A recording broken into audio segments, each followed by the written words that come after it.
What's going on, everybody? Tech here, coming back at you with another video. In this video, we're going to be doing a quick comparison between the Samsung Galaxy S23 FE and the Motorola Razr 2023. Now, as always, if you want to learn more about either phone individually, be sure to check out the description, where I am linking to several other videos about them, as well as some information about pricing, availability, and some of my favorite smartphone accessories. But with that being said, let's get into it. So with the Samsung Galaxy S23 FE, we're getting a 6.4-inch 120Hz dynamic AMOLED 2X display with a 1080p resolution, a PPI of 403, and a 19.5:9 aspect ratio. With the Razr 2023, we're getting a really large 6.9-inch 144Hz POLED display. This phone also has a 1080p resolution, a PPI of 413, and a 22:9 aspect ratio. So in general, both phones here have really nice displays, which, considering they are relatively higher end devices, this is really not surprising. That being said though, there are some differences. With the Razr, of course, at again 6.9 inches, the Razr is a bit larger, so if you're someone who typically prefers a larger screen, then obviously the Razr will have an advantage. Now, another thing to keep in mind here is that usually when a display is significantly larger, the phone ends up being a little bit more, I guess I should say, less compact. So in general, of course, if you don't like to have a really large phone in your pocket, under normal circumstances, having a 6.9-inch, almost 7-inch display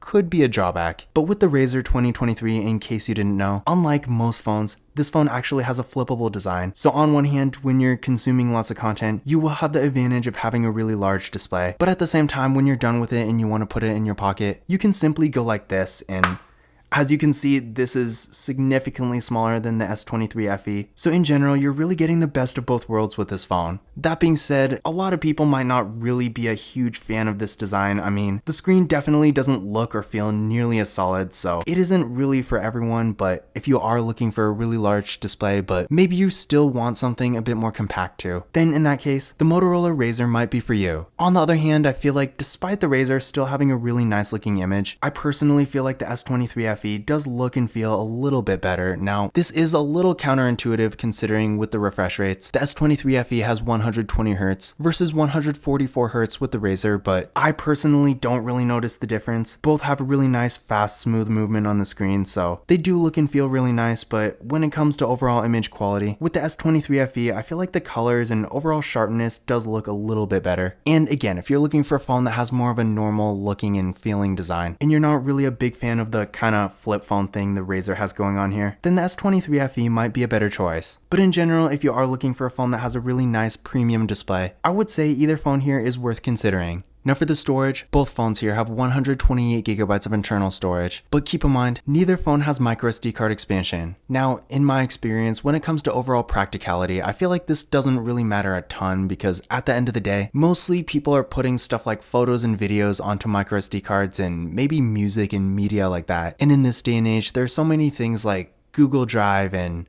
streaming platforms and stuff like that, to the point where, yeah, on one hand, a microSD card can make a difference in some cases, but I feel like it's really not altogether necessary. And with 128GB of internal storage, this is definitely a good amount of storage, so for most people, you really won't go wrong here. For security features, both phones have Face Unlock, and they both have fingerprint scanners too. With the S23 FE, it's right here in the display, so definitely a nice premium look. Real quick, let's give it a try. There we go, one more time. And there we go. So real fast and responsive. And then with the Razr, the fingerprint scanner is right here on the power key. Not quite as premium looking, but at the end of the day, it does get the job done just fine. Let's try it one more time. So as you can see, real fast and responsive. I feel like it is a bit faster than the S23 FE, but on the other hand, in my opinion, the S23 FE does look a bit nicer, so it's really based on personal preference. But each fingerprint scanner does work really well. And again, both phones have Face Unlock too, so if you want to use that instead, you always can. Now taking a look at the camera setups here, with the S23 FE, we got a real nice looking hole punch design for the selfie camera. This camera is 10 megapixels. Then on the back, we get a triple camera with a 50 megapixel main camera, an 8 megapixel telephoto lens, and a 12 megapixel ultra wide camera. And then for video, in the rear camera, this phone has a max recording quality of 8K at 24 frames per second, and it can also record 4K at 60 frames per second. And then in the front, it has a max recording quality of 4K at again 60 frames per second. With the Razr, Up front, we got pretty much the same design for the selfie camera. This camera is 32 megapixels. And then on the back, we got a dual camera with a 64 megapixel main camera and a 13 megapixel ultra wide camera. And keep in mind, this camera does also double as a macro camera. Also keep in mind that with the S23 FE, although it doesn't have a dedicated macro camera, you can kind of use the telephoto lens in really the same way. So at the end of the day, when it comes to the overall end result, it's not really that much different. And then I should also mention that with the Razr, for video, we do get a max recording quality of 4K at 30 frames per second in both the rear and front cameras. So not quite 60 like the Samsung, but at the end of the day, I feel like most people are probably not going to be recording in that frame rate anyway. So I feel like it doesn't really make a huge difference. Now overall, when it comes to the general quality of the cameras here, on one hand, I do think the S23 FE is a bit better in pretty much every way. Not only are we getting a few more features, especially when it comes to more long distance stuff, because remember, this phone does have a telephoto lens, whereas unfortunately the Razr doesn't, but we're also just getting better photo quality. I mean, with the S23 FE, I feel like Samsung really did a great job on the camera this year, whereas with the Razr, it's definitely not bad, don't get me wrong. And for most people using this phone, you're not going to be disappointed. But if it were me, having used these phones for a little bit now, granted I haven't done super extensive camera testing or anything, but from what I've seen so far, I personally do prefer the Samsung, but at the end of the day, you're really not going to go wrong with the Motorola either. Now for the RAM and processor, with the Samsung Galaxy S23 FE, we're getting 8GB of RAM, with the Qualcomm Snapdragon 8 Gen 1 processor. With the Razr 2023, we're getting 8GB of RAM with the Qualcomm Snapdragon 7 Gen 1 processor. Now, you can probably tell just by the names, the S23 FE does have a higher level processor than the Razr, so keep that in mind when you're using the S23 FE, especially for more demanding activities like, say, high performance mobile gaming for example. Things are going to be a bit faster and run smoother, but at the same time with the Razr, in my experience, this is a really fast phone for what it is, and considering especially now it is pretty affordable for most people despite not being as fast as the S23 FE, I do think you will get a good experience with this phone too. So in general, for the average user, if you're doing stuff like consuming content like watching videos and listening to music and stuff like that, browsing the web, using the phone as a phone, and even doing a good amount of mobile gaming, for all that stuff, the Razr will be perfectly fine. But if you do want the faster phone between the two, and especially if you're going to be on your phone a lot more, doing more demanding activities like, again, high performance mobile gaming and things like that, in that case, I do think the S23 FE will be a bit better.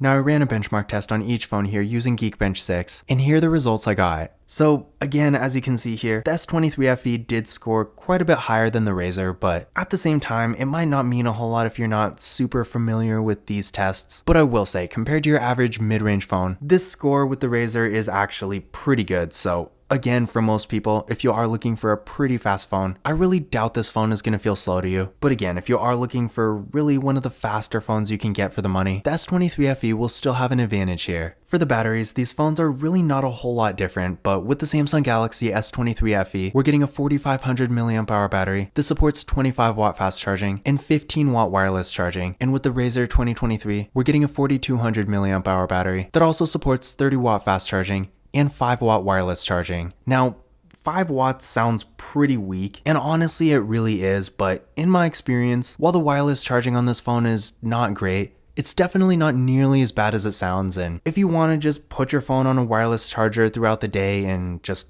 not worry about it, it will get the job done, but definitely not really a game-changing feature or anything. And if you do really care about wireless charging, you will see a difference with the S23 FE, because at 15 watts, while that's not really amazing either, it still is pretty decently good, so definitely keep this in mind. But aside from that, the S23 FE also has a slightly larger battery, which of course means better battery life and longevity. But on the other hand, by a kinda slight margin, the Razr does have slightly better fast charging, so if you happen to have a 30 watt fast charger, you might notice a bit of a difference in charging speed, but at the end of the day, I feel like the overall differences in batteries here is really not huge, and overall, neither phone is gonna have the best battery ever, but for the average user, if you don't have situations where you're really barely around a charger or anything like that, I do think either phone here will be perfectly fine. Now for the software, both phones do have Android 13, and keep in mind with the S23 FE, I feel like this phone is going to get Android 14 really at any time now. In fact, by the time you're watching this, it might already have it. But with the Razr, first of all, I will say this phone in my hand, I did get it from Cricket. So because of that alone, I kind of doubt it's going to get any major updates at all. But if you get the Razr unlocked or through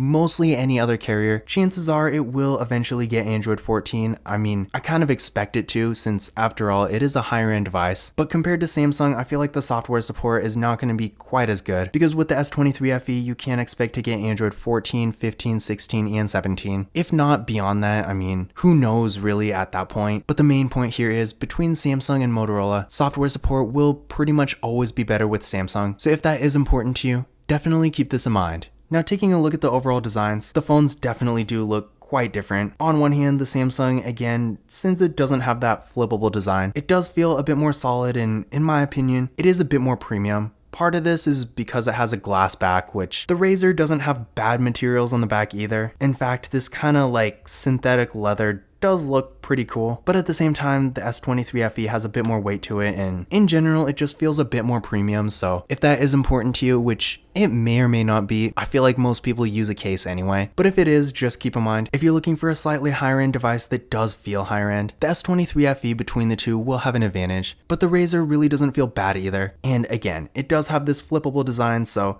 if you do want the advantage of having a large display but also having something a bit more compact, then this is definitely worth considering. But yeah, overall, they do have some pretty nice designs here. The build quality is good, and in general, I really have no complaints. Also keep in mind, both phones do have NFC, so if you like to use tap and pay, you'll be happy to know with either phone that's not going to be a problem.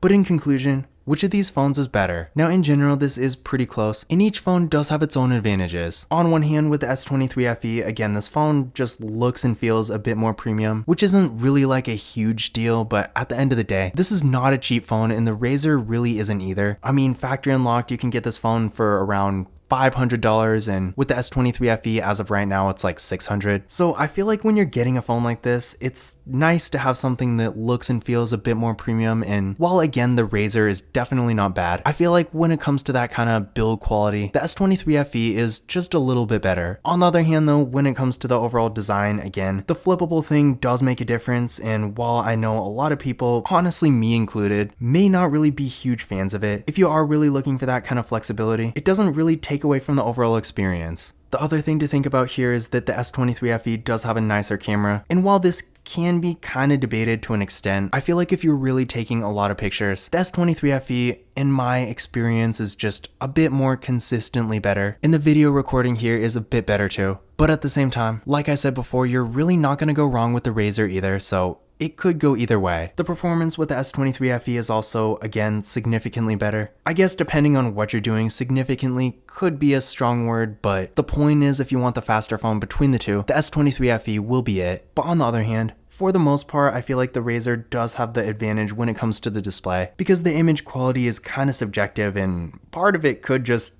be the background here. But aside from the image quality, the Razr has a higher refresh rate and a significantly larger display at 6.9 inches versus 6.4 with the Samsung. And then last but not least, when it comes to software support, the Samsung will have an advantage, but having Android 13 and probably gonna be getting Android 14 at some point, the Razr is really not too bad either. So like a lot of things with these phones, it could really go either way here. But in general, if you're looking for a phone that has higher end features, better quality, better performance, a nicer, more premium design, and a really good display too, but you don't want to spend a ton of money on the highest end flagship phone, in that case, I do think either phone here is definitely worth considering. But this concludes my comparison between the Samsung Galaxy S23 FE and the Motorola Razr 2023. Again, if you want to learn more about either phone individually, definitely check out the description, where I am linking to several other videos about them, as well as some information about pricing, availability, and some of my favorite smartphone accessories. But that's it for this video. If you enjoyed it and found it useful, be sure to give it a thumbs up and hit that subscribe button. Don't forget to follow Kalipis Tech on Twitter and Instagram.